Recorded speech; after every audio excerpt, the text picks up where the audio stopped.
all of these things, these behaviors, hand flapping, toe walking, spinning, a lot of vocalizations, all of these behaviors that have been almost become stereotypical for the autism spectrum, they have a term, and it's called stimming. Okay, I had never heard of it before my son introduced me to it. Okay, but it's a medical clinical term. It's called stimming. What stimming is, it's self-stimulatory behavior. It's all of these behaviors that our bodies do to provide the input and the stimulation that our bodies are craving. Okay, and we all do it, all of us. You right now, as you're sitting here watching this video or listening to this, you are doing something, whether it's bouncing your leg or playing with a pencil or twirling your hair or playing with your keys or picking at your fingernails. We all do it, okay, on some level. I realized along the way that when I give presentations like this, I will perpetually spin my wedding ring. Just keep spinning it. It doesn't feel particularly good in any way, but I've learned that when I consciously try to stop, I lose my train of thought. I lose my focus. I lose my track. I just don't feel right. Okay, so it gives me something, and that's what this is. It provides stimulation to my sensory system that allows me to feel grounded and comfortable and focused. And it's the same thing with our guys on the spectrum. It's the same thing. It's just more pronounced because the need is deeper, because their sensory system's more challenged than yours or mine. So they need this stimming more. They also have not, or either they don't care to perceive how it's looked at, or they haven't found a way to do it that's more socially acceptable. My son doesn't care what you think of him. When he feels joy and he feels happiness, he lets it fly. And it comes out in a way of flapping his hands or hopping up and down or vocalizing. And I think it's beautiful. I think it's beautiful. And I'm envious of the fact that how he's viewed or perceived by other strangers doesn't even enter into it. That was my problem. That's my problem. How I have to become better at dealing with the judgment that's out there from society, not him. You can allow somebody while they're talking to you and you need information from them, allow them to pace back and forth in their room. And just because society says that a polite individual sits quietly and comfortably and looks somebody in the eye when they're talking, it doesn't mean it always has to be like that. If you understand they're on the spectrum and they need this input, allow them to pace and walk around while they're talking to you. Okay, it's no big deal as long as the behavior is not dangerous and can hurt you or them. Let them do it. Okay, you'll learn that it may be your best ally. That these stims that you see, whatever they may be, whether it's bouncing up and down or rocking while they're talking to you, they're quite often your best ally in that situation, because that is letting this individual either filter out extraneous information or focus on what you're asking them and remain calm and in the moment. Okay, so if it's not dangerous, there's no reason to try to stop it or divert it. Just let it happen. I want to share this story with you about my kind of journey with understanding my son. and it really ties into this sensory thing we're talking about. I want to show you a video of my son at his favorite place in the world, and it's called Sesame Place. It's in Pennsylvania, and we spend a lot of time there because my son just loves it. He loves the characters, and he loves to take pictures with them, and he loves to just be there. And we have been going there since he was 3-4 years old, and he's 17 now, and we go there now more than when we did when he was a kid. And they love him. He's a celebrity there, and they really treat us well, and we're going to keep going for as long as he wants because it brings him so much joy. But you're going to watch a video of my son meeting the Count, probably for the 10,000th time in his life.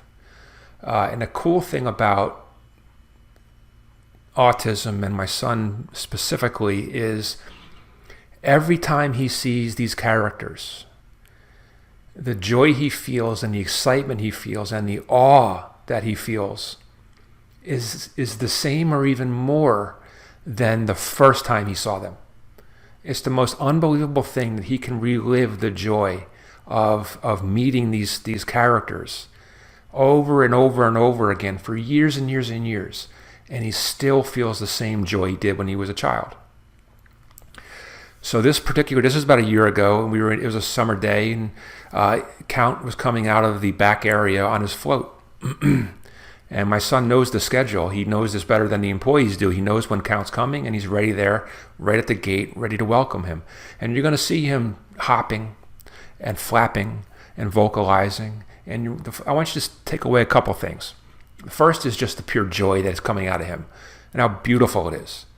And we would all be better off if we could all feel that joy for something as simple as meeting a character at an amusement park. Second, I want you to see how this is now an outlet. The flapping, the hand flapping, the bouncing is an outlet of energy from him that has to come out. He's just overwhelmed with this energy, and this is a way for him to vent it out. I spent way too many years, and I'm ashamed of this, but I think it's important that I share it. I spent way too many years trying to squash this behavior in my son. When he was 6, 7, 8, 9 years old, I spent a lot of time telling him to stop flapping his hands, to stop bouncing, to stop making that noise. I would be on top of him trying to squash this behavior because it was drawing looks. Because people would see it and they would look, and that bothered me. Never bothered him, still doesn't. It bothered me. So I thought it was my job as a parent to squash this behavior and teach him that that's not something big boys do, right? So I spent years telling him to stop doing this behavior. And now that you know what I know, what I've come to learn is that this behavior was fulfilling a physiological need for my son, that it wasn't some silly habit that was my job to break. It wasn't immaturity. It was actually a physiological, physical behavior that his body needed. And here I am squashing it and telling him to stop doing it. And I realized I was doing damage to my son. I would realize what this was when I told him to stop flapping his hands. It was like putting an iron plate over a water spout, right? I could stop it momentarily, and he would, God help him, he would stop for a few minutes and put his hands at his sides because he wanted to make Daddy happy.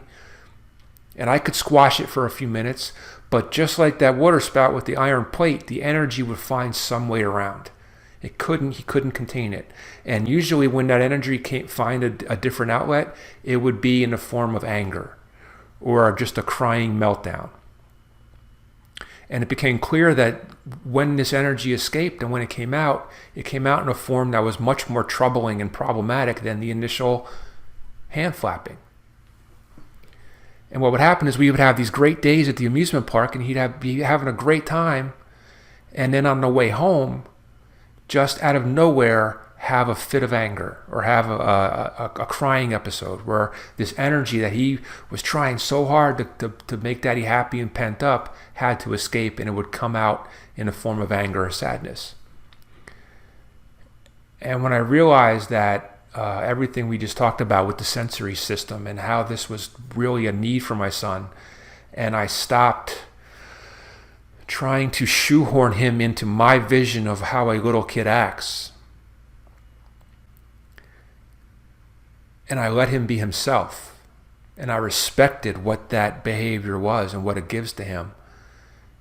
And I realized that the issue that I had to work on wasn't fixing my son's behavior, it was mine. I had to be better. If the stares or looks bothered me, it was my job to either educate those people about what they were looking at, or B, just blow it off and develop a thicker skin and be more accepting to what this is. And if I can communicate that to you, and you can use it during your job and how in your career, and you understand what you're looking at and be empathetic towards it, and understand the need is fulfilling in these individuals, that's a win for me.